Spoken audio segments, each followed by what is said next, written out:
The Smart Cookie by Jory John and Pete Oswald.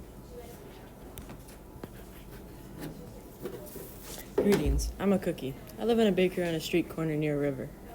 Come on in. Welcome to our little community. It's a warm and supportive place to spend some time. Pretty fantastic, eh?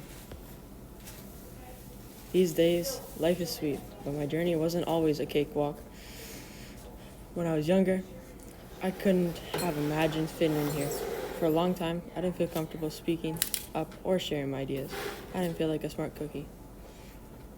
I wanted to be a cookie who knew all the answers, a cookie who felt confident in a group, a cookie who said, aha, when solving a puzzle, like this, aha.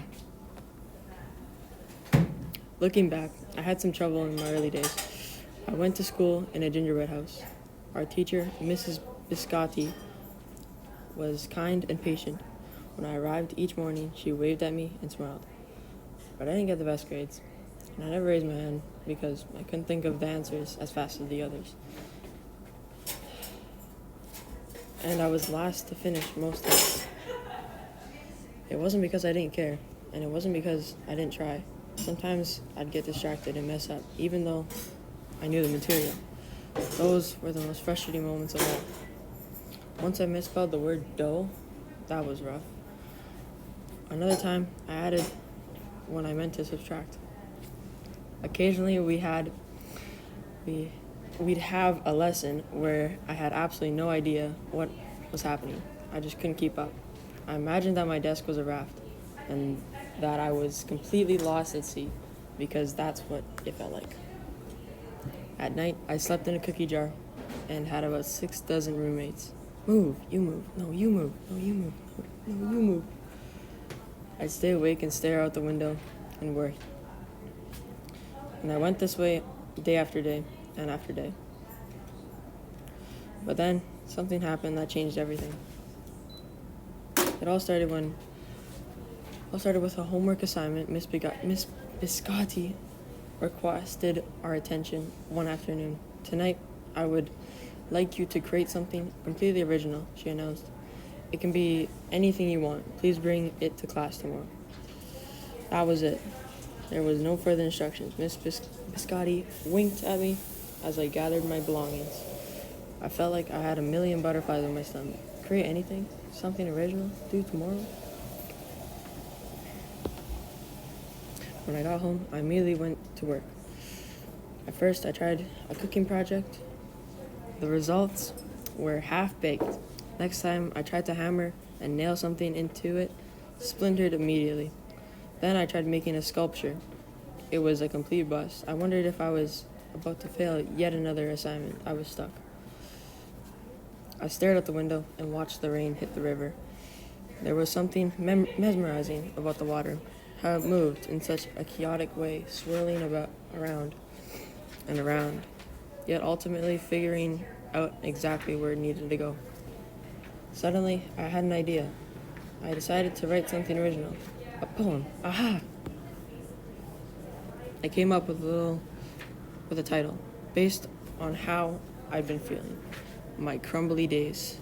After that, the rest of it seemed to fall into place. I wrote and I wrote. I lost track of time. An hour went by. I said when I was finished, aha! I couldn't sleep that night, but it wasn't because I was worried. It was because I was excited. I felt like I had really accomplished something. I felt smart.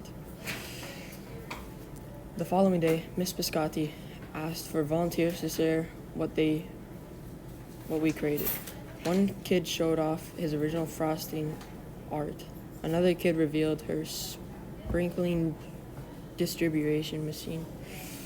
It was neat seeing how everyone was good at such different things. Finally, Miss Biscotti turned to me.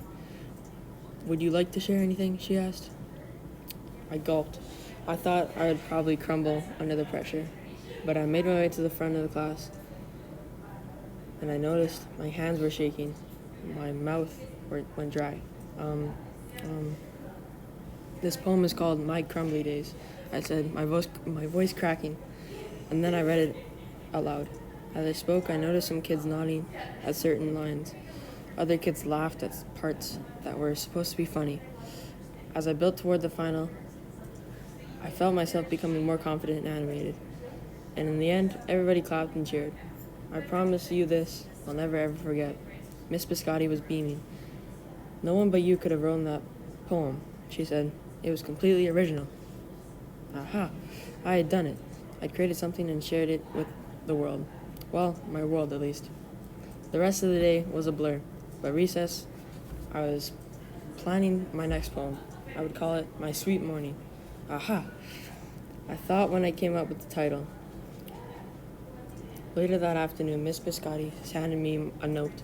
It said that I should keep on writing no matter what. That meant so much to me.